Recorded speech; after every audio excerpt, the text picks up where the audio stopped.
office of WPIAL Executive Director Amy Scheuneman. I'm Ed Codi, and this is Spotlight. Amy, thanks for taking time out and meeting with us. And I'm going to go ahead to last Friday when Governor Wolf had a press conference, and then he ended it with the bombshell about a strong recommendation that there be no sports this fall, no sports until January 1st. What was your reaction when you heard that? Well, and again, we heard the initial comment in his press conference, and our initial reaction was we want to see it in writing because comments have been made before. As recent as Monday, he had said that schools shouldn't offer school sports if they were all online, which has yet to be followed up or readdressed in any way. So we wanted to see something in writing, and then obviously when it came out from the Department of Health and the Department of Education that they were not, or they were strongly recommending against sports until that time frame, we were frustrated.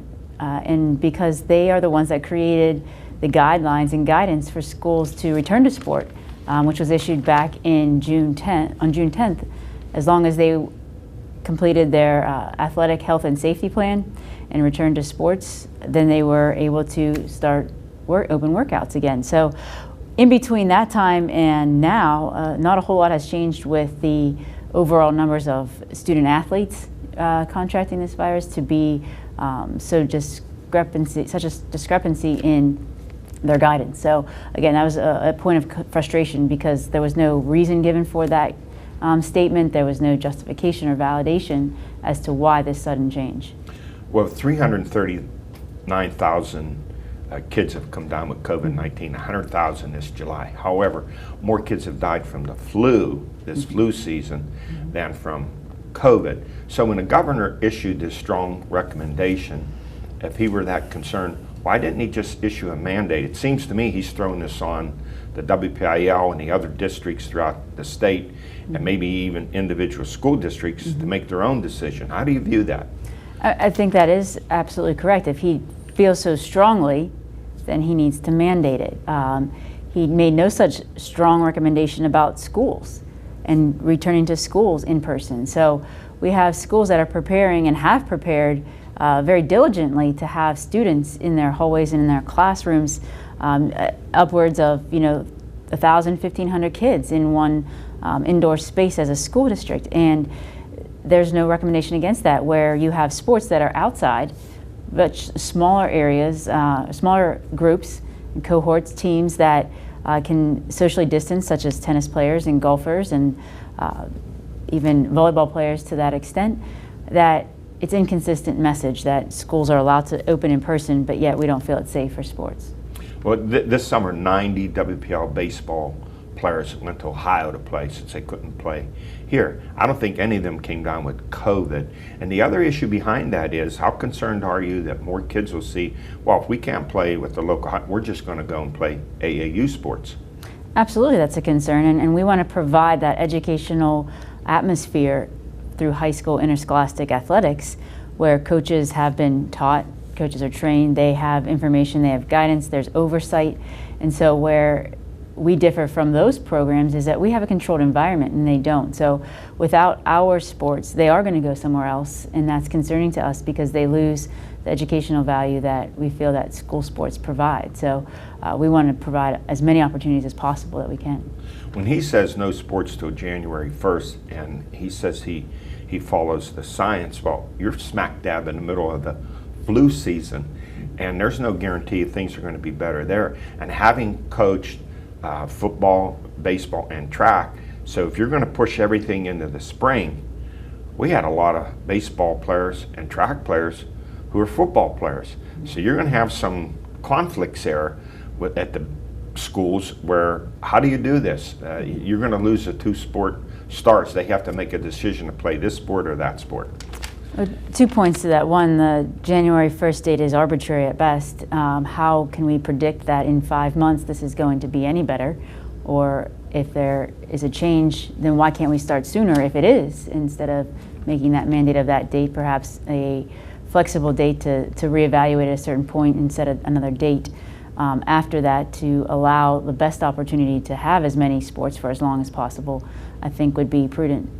As far as your question about multi-sport athletes, it would be our hope that if this January 1st date somehow stuck, that we would be able to divide out and allow for 3 sports seasons so that those student athletes would be able to participate in each of those sports.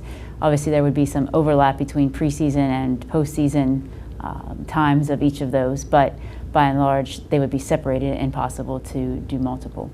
So how do you view his statement, if only online, there should be no sports? And again, I mentioned in the conference this morning, I think that you have to look at the whole picture in order to actually understand that that doesn't necessarily make sense, because you have, again, 500, 1,000, 1,500, maybe 2,000 students that go between classes or in hallways or on buses and in eating areas and so forth, that it's very difficult to talk about the social distancing in that setting. So schools can't safeguard against that many students at one time, so they choose the online option. But those same schools might be able to, and I would say most likely be able to, offer a safe environment for smaller groups, such as those sports and extracurricular activities. So you can separate the teams or the band or the cheerleaders or the whatever groups they want to have in smaller areas, but not having everybody in school at one time. So they choose online. So I feel that it's 2 different scenarios as to why they would go online and why they could offer sports. So when he says follow the science, I'm sure you're aware of all of that. You know all the statistics, what's going on. Who are you listening to? The CDC? You listening from the Pennsylvania Health Department? What are you following? Honestly, I just try to get a broad overview of all of it, because I think everybody kind of looks at it through their own lens. So we want to make sure that we have an understanding of where everybody's coming from to know what to predict. Obviously, there's other organizations that face different challenges at the collegiate level, at the professional level. So those might be taken into consideration. But again, we have a different model that we have to follow. So again, I think, and to answer your question, we have to have a broad view of everything. Have any legislators called you expressing support for having sports this fall? I have spoken to some, and again, they want to know the background, the reason whys, and so I provide them the information, obviously, that I shared with you and with others, that we just want consistency in allowing, if it's going to be a reason for eliminating exposure, then there needs to be consistency with schools and sports and other activities, so that we can answer questions. I can't answer a question of why are we allowed to meet in school and why are we not allowed to play tennis. I don't have an answer for that. Well, you can follow the science all you want, but the elephant in the room is football, and that seems to generate everything. So you have 2 camps here. Some say, well, maybe you can't play football. There's no social distancing of football. You either can play or you're not going to play. And I know you have some restrictions there, how many players could be on a sideline. Is that correct? Is there a limit? There's a maximum occupancy limit that they would have to follow. So inherently through that, there will be limited probably rosters and or to allow separation on the sidelines. We did extend the players box to the 10-yard line, so the players are allowed or will be allowed able to space themselves out on the sidelines.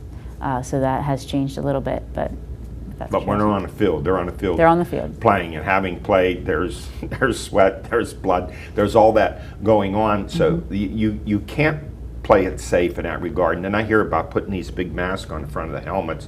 Having played, I'd be against that. I think it creates a greater hazard for them and a greater risk myself. I don't have any scientific information to back it up, but having that mask on, I see more kids dropping their heads when they're blocking and tackling, and I don't like that concept of it. Have you discussed this safety issue with wearing these shields over the front of helmets?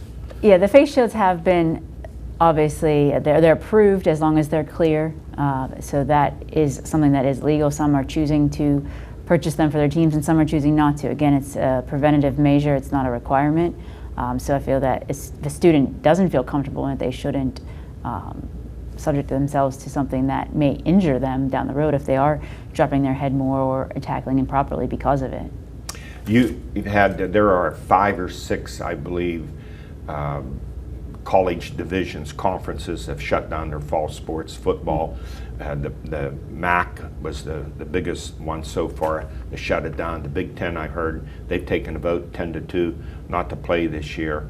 Only Nebraska and Iowa wanting to play. Does that have any impact on what you're doing here?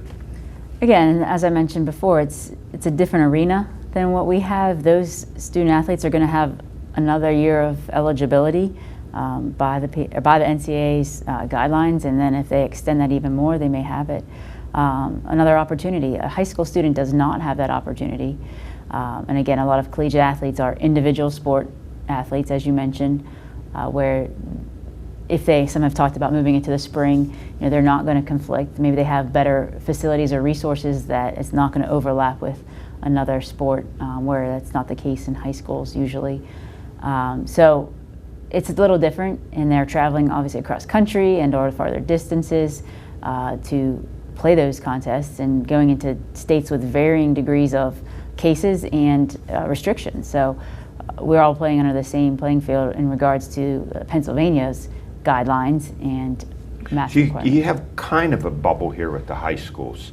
Not the kind of bubble that the National Hockey League would have, or the NBA, where they've been very successful in keeping the COVID out. But these kids are coming from all over the country, as you mentioned, so you have a little bit of a safety feature there. But Amy, when everyone says a safe plan, what is a safe plan? It is the separation and doing things that you see in stores now, with as far as wearing masks all the time, always washing your hands, keeping the social distance, washing equipment, not sharing water bottles, taking temperatures as they come, asking a series of questions, monitoring athletes' health every day, and those types of precautions that have been done, effectively in maybe camps this summer and or at daycare facilities. Same precautions that, again, when there are people gathered, that you take. I had a psychologist on several weeks ago, and from the closing of the schools and the sports in the spring, and we're directing this towards a student athlete, she said there's been an uptick in depression, anxiety, suicidal thoughts. And for these kids, their development depends so much on this socialization. So you have the COVID concerns there, but taking these kids away from school and their sports creates other issues, serious psychological implications for them. I'm sure that's one of your concerns also. I think that's one of the major reasons why we need to have sports. We talk about the calculated decisions, and of course there is a concern, and it is real, COVID-19, but all the other health concerns that you were mentioning are real too, and we need to evaluate those in a comparison standpoint of what type of depression are we talking about, and isolation, anxiety, obesity, the loss of motivation. A lot of kids use sports as a conduit to get good grades, to come to school. What is going to motivate an athlete to go on class online if they have no sports to attend after practice? Sometimes that's their main reason for doing school. Or that may not be how it should be, but that's the reality of it. So if you take away sports, then you're going to have students who fail out, that don't participate as intensely because they don't have to get a good grade in order to play.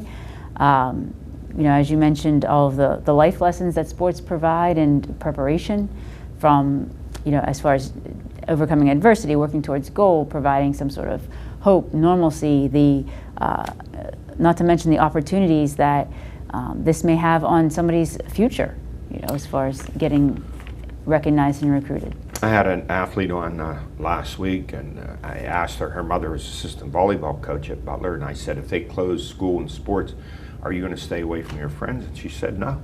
You're not going to keep these teenagers away from one another if you shut everything down. So my point is, why can't you move ahead and see what happens once you start the season? And I'm wondering how you feel about that, to make an assessment as you go along. Well, and I think that would be our approach, and as you mentioned, they're going to gather regardless. At least this way they have an incentive to either stay within their own team so that they're around the same people all the time, wear a mask to protect themselves from contracting anything, so that their team doesn't lose out by them contracting COVID.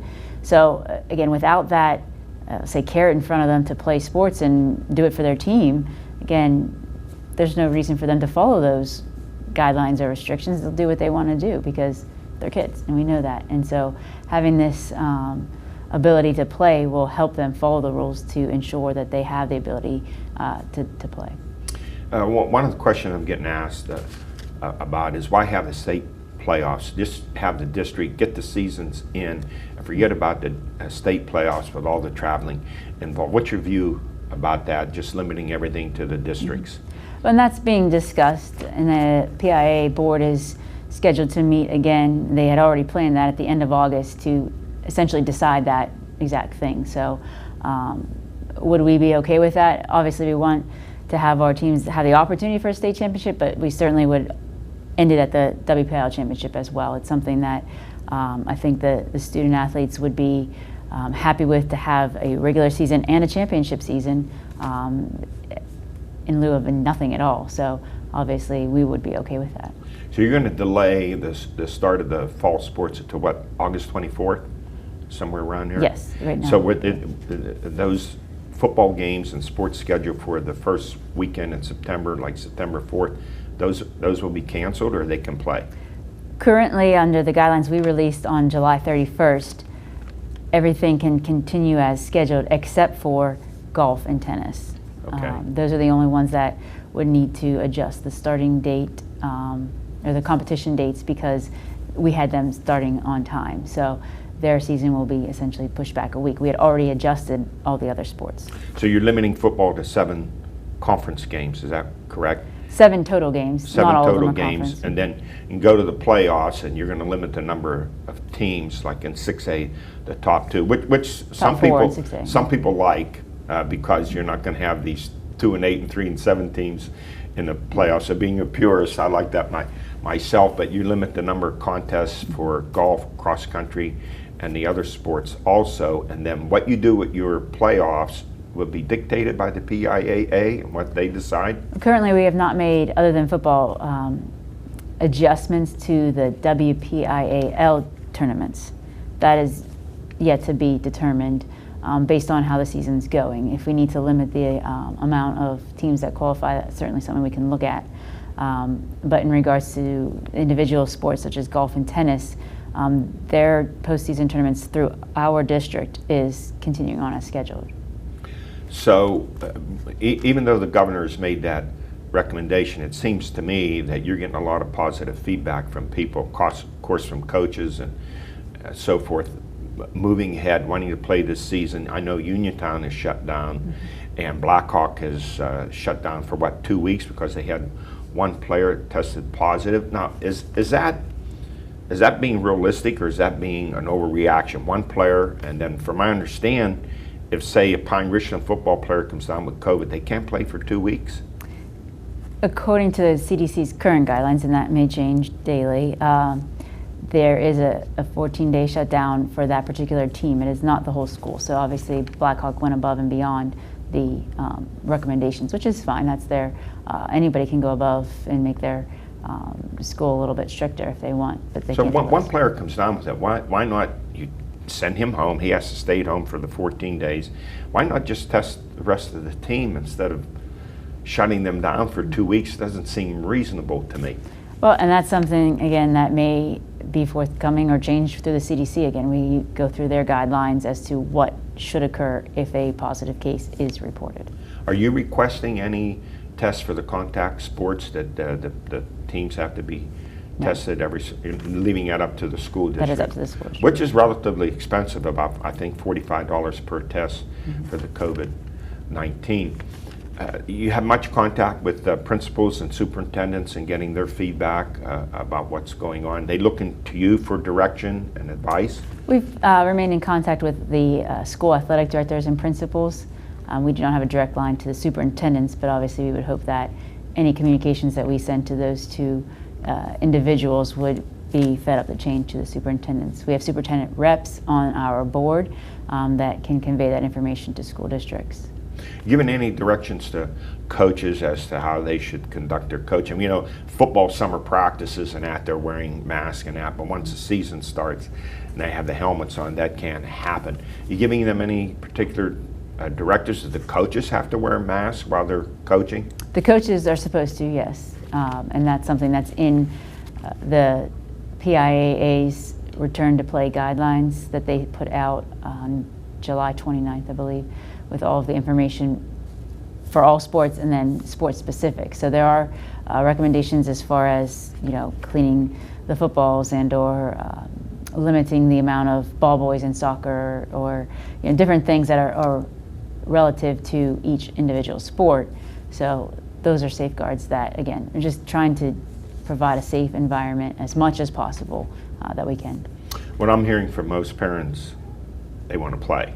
They want their kids in school and they want their kids to go ahead and play this season, and yet the ruling is it PIAA or you're ruling WPIAL, no fans in the stands? That is right now the PDE and Department of Health return to sports guidance, that there are maximums that they need to stay within, so they have to take into consideration all of those people in there. And so that's not our guidance. In the PIA's recommendation in their return to sports considerations basically cited the PDE and Department of Health's recommendation in that regard. So I don't think it's under your direction, like the question about bands and cheerleaders and what they can do. That's left up to the individual school districts. Well, that's up to a maximum occupancy. Obviously, if you have a number of football players on each team, you have a coaching staff, you have the stick crew, you have the officials, you have workers that are there, then your number becomes smaller, and then you have to divide out how many are left of who's going to be able to participate. Is it the cheerleaders next? Is it the band next? Is it a limited band? Is it a full band and no cheerleader? So that's up to each individual school district to then decide if it comes to that point. So you have a first grader, is that correct, ready to go to school? But if you had teenagers who wanted to go back to school and wanted to play sports, what would you be saying to them? I would allow them to. I would allow them to, with the precaution of, you know, keeping yourself distant as much as possible and as clean as possible. So, Amy, in a final analysis, what are your concerns? What are the things that are keeping you up at night? And I'm wondering if you're having some sleepless nights. Wouldn't be unusual. What are your major concerns? What are you worried about as we move here? We get closer and closer to the start of school and the sports season. What am I worried? Again, I'm more of a planner than a worrier, so I'm not worrying about things. I just want to be able to address them as we know. And I think the biggest area of frustration, as I mentioned before, is just the lack of guidance from the departments that is contrary to their own guidance. So given parameters, we can make anything work. So that's what we want to know. And we can get working on it with a plan, and a good plan, to allow kids the opportunity to play sports. So that would be, you know, kind of more of my late at night frustrations of why either it is or it isn't. Just allow schools to make their decisions and not provide this ambiguous recommendation that you know, we have to follow. I thought we were on a good trajectory, to be honest, at the end of July and into the beginning part of August with our plan that we had created, and see where it goes. Like you said, see what happens. And if we had to adjust mid-season, then we would. So when it comes to like conference matchups, football and so on, let's just say Mount Lebanon says they don't want to play Central Catholic because Central Catholic had a player 2 weeks ago diagnosed with COVID. So how do you treat that game? Is it did they get a loss? Is it a forfeit? A no contest? How are you ruling on that? Well, and that's something that we need to wait and see what transpires here, but we are going to provide some framework and guidelines for our districts to count those. Like you said, certain ones that may be rescheduled, we would want them to make every effort to reschedule them at the end of the season or in amongst their other games. So a soccer match or a volleyball match that might get canceled in September, can it be played in October at some point? Canceling the non-section games first, obviously, and then playing the section games. For football, obviously, that's a difficult one, and we would have to look at those games individually, whether they are considered a forfeit or no contest. It would seem to me, Amy, that there's a lot of pressure on the athletic directors, I'm sure you're in contact with them, to monitor their own athletic programs and to make sure that they're planning as safe a sports fall as possible. Absolutely, and they are working hard, and we know that they're working hard, and they've been troopers with all the change of guidelines and guidance and making adjustments as we've put them in front of them. So again, I believe that they, by and large, want to see sports as well. Obviously, we all got into this profession for a reason. We know the value of athletics, and so they are doing what they can based on whatever we give them and the state gives them and the PIA gives them to make it happen. Finally, Amy, as we close here, have you heard from Tim O'Malley? Has he given you any words of encouragement or advice about this? Tim's the smartest man I know right now, but obviously not how he wanted to turn this over to me. But obviously he's been there and obviously supportive throughout. Well, Amy, congratulations on your job. You have a difficult one. I think you're doing a terrific job. I like your positive attitude about opening up things this fall, and good luck. Thank you. Let's go from there. All right. From Green Tree, this has been Spotlight.